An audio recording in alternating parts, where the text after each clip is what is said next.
你有冇諗過，你每日逼仔女背到半夜嘅專業知識，喺呢個 AI 時代嘅洪流沖刷下，到佢畢業嗰日，價值可能已經變咗做零。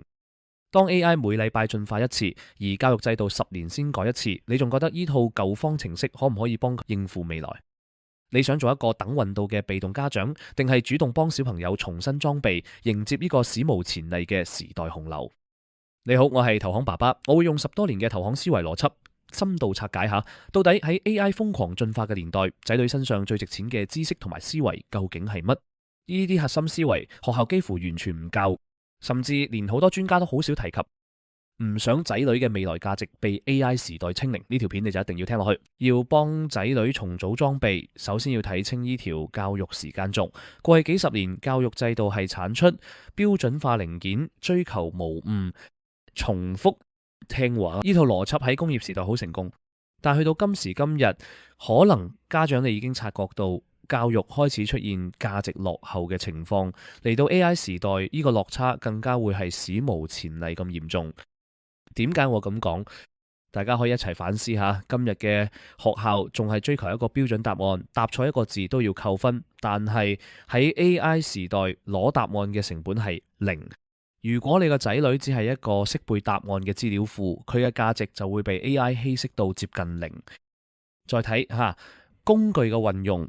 當出面嘅企業已經係睇緊邊個最識得用 AI 嚟創造價值嘅時候，各大學院仲係將 AI 視為作弊，要求學生用最原始嘅方法去死記硬背。呢種斷層就好似你教個仔用鋤頭去耕田，但出面個世界已經用緊自動駕駛收割機一樣。當然有好多人會話打好根基好重要，唔應該依賴 AI。呢個諗法冇錯，底子一定要打，但問題係，你打算用幾耐時間去打底？喺投行我哋追求嘅係資本效率。如果我哋可以用 AI 將原本要學3年嘅基礎縮短到3個月就掌握到，然後用剩返嘅時間去創造更偉大嘅嘢，去解決更複雜嘅問題，呢種先至係最有價值嘅學習路徑。因為咁未來只會有2種人，一種係識得駕馭 AI 嘅領袖，另一種係被時代拋棄嘅零件。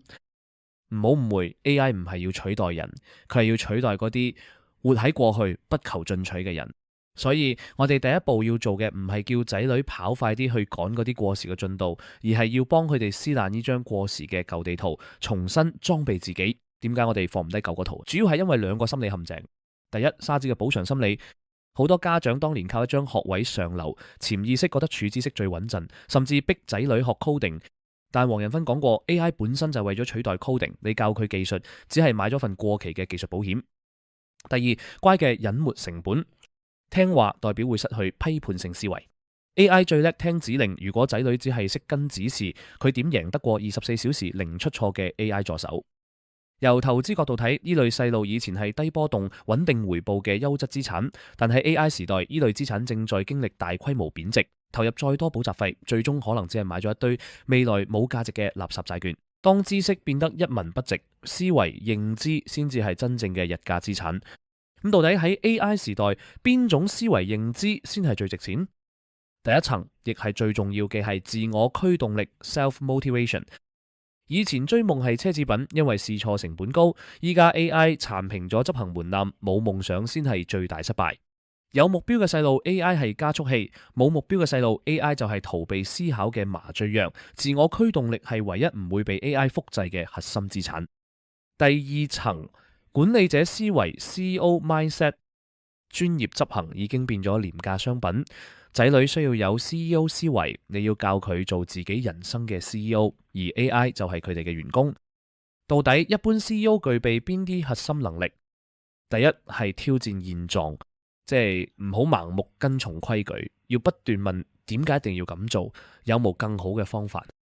第二係定義問題，就好似愛因斯坦話齋，如果我得1小時去救地球，我會用55分鐘去定義問題，最後5分鐘先去解決問題。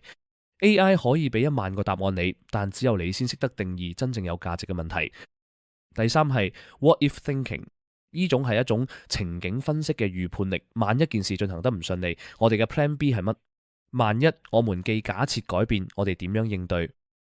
最後係 holistic thinking， 亦即係全域思維。你要識得由頂層向下望，睇清成個大局嘅關聯，而唔係淨係捐入去細節入面。AI 可以幫你幾答案，但只有 CEO 先識得問問題同埋承擔決策嘅風險。第三層，人際關係 Trust and Relationship。當技術變得廉價，信任就變得昂貴。AI 無法喺談判台握手，無法感應恐懼或興奮。英偉達 CEO 黃仁勳近年指出，言語嘅運用先係 AI 時代中最強大競爭力。AI 幫你執行，但唯有透過溝通，你先可以獲得資源，建立領導力。眼神同信任先係最稀缺嘅 alpha。咁實際上我哋可以點做呢？你係要教仔女成為設計森林嘅建築師。第一，自驅力，觀察邊樣嘢佢係做得好辛苦，但係佢唔覺得苦。呢份熱情係 AI 時代最貴嘅燃料。如果佢數學好唔好，只係叫佢做奧數，要提煉佢份分析邏輯係其他範疇應用。如果佢打機打到唔食飯，去了解佢背後想贏、想解決難題嘅熱情，呢份想贏嘅衝動，先至係 AI 時代最貴、最稀缺嘅燃料。第二， CEO 思維。教佢做自己人生嘅 CEO， 而你係佢嘅董事會顧問，唔好只睇結果，要問多啲小朋友理據。例如，點解想買呢樣嘢？有無替代方案？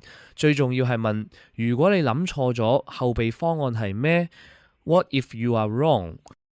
仲有好多人話閱讀可以改變命運，但係呢句說話只係啱咗一半。閱讀都只係讀人哋嘅嘢。唯有透過討論，將書入面嘅邏輯拆開、游說，再同現實連結，嗰個50%嘅知識先會內化成佢自己嘅認知資產。所以唔好問佢睇完未，要問佢你點睇。第三係最稀缺嘅人際關係，呢啲唔係出嚟，係浸出嚟嘅。首先，新教育安全感，屋企唔係戰場，而係加油站。每日15分鐘非評價式對話，當細路分享失敗，你第一反應係理解而唔係修正。一個知道跌低有人接嘅細路，先敢挑戰 AI 俾唔出答案嘅領域。之後實戰共情，多啲討論衝突。AI 可以計出最佳化結果，但領袖需要感受人心，用心理解他人，先可以成為團隊核心。最後係思維實驗。討論冇標準答案嘅道德難題，例如為咗99%利益，要犧牲1%嘅無辜者，你會點揀？教導細路比起做正確嘅事，做良善嘅事更難，因為未來領袖嘅門檻在於敢唔敢對殘忍嘅效率嗌停。最後總結， AI 年代教育重心必須由灌輸轉向自我。你要幫仔女裝備嘅係自我驅動力、CEO 決策思維同埋共情嘅靈魂。教育唔係要仔女重複我哋嘅人生，而係幫佢哋活出精彩。家長嘅責任唔係幫佢哋鏟平條路，而係幫佢哋裝備好自己。AI 幫我哋填滿水桶嘅效率已經去到極限，我哋嘅責任係確保仔女內心嗰團火唔會熄滅。如果你認同呢套 AI 教育思維，請點讚分享，我哋一齊為下一代重新配置最正確嘅資源。我係唐安爸爸，我哋下條片見。